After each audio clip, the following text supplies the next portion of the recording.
তুমি নিজের বলতে কি দিচ্ছ আমার? ভগবান ভক্তের নয়ন বাড়ি নয়ন অশ্রুসিক্ত জল সেবন করে। তাই বলছে যা কিছু আমার দেওয়া তুমি আমায় দিচ্ছ, সেগুলো তুমি নিজের বলতে কি দিচ্ছ? নিজের বলতে ভগবান এখানে নিজের অহংকার, এই অহংকারটিকে দিয়ে দিতে বলছে।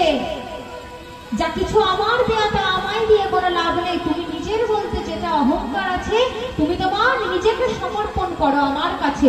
দ্রৌপদী যখন নিজেকে সমর্পণ করে দিয়েছিলেন, হা গোবিন্দ প্রাণ গোবিন্দ হে কৃষ্ণ কেশব বলে, তখন কি করেছিলেন? ওই মহারাজ সবাই দ্রৌপদীর লজ্জা নিবারণ করেছিলেন। তাই আত্মসমর্পণ তুটি বাহু না তুলে ভগবানকে ডাকলে ভগবান নিজের বলতে কিছু রাখতে বারণ করেছে, তবে গিয়ে ভগবানকে পাওয়া যায়। কিন্তু এ জগতে এমন কিছু মানুষ আছে যারা বেদবিদ্যা কিছু অধ্যয়ন করেনি, বেদবিদ্যা অধ্যয়ন করে নিজেদেরকে বলে পণ্ডিত বলে জারি করে না, কিন্তু হা কৃষ্ণ প্রাণ কৃষ্ণ বলতে যাদের দুটি নয়ন জলে মুখ ভাসিয়ে দিয়ে কাঁদে, তারা ভগবান বলতে আর কিছু চায় না, শুধু মনে মনে চায় ভগবান তুমি সুখে থাকো।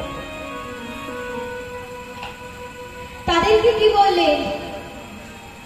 বেদ বিদ্যা দুহু কিছু नहीं जानत, বেদ বিদ্যা দুহু কিছু नहीं जानत, বেদ বিদ্যা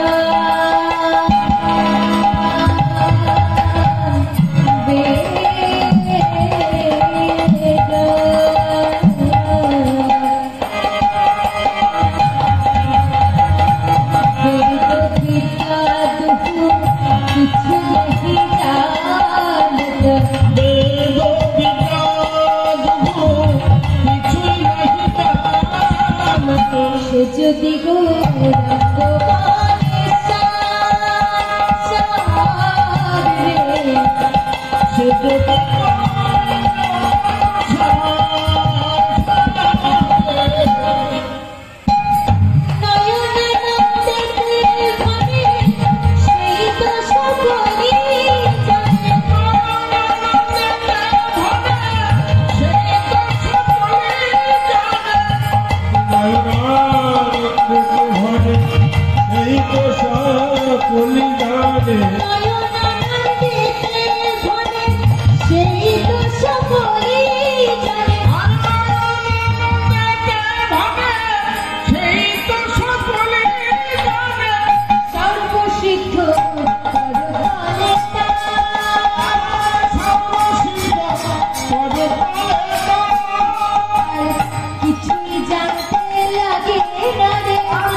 तो सको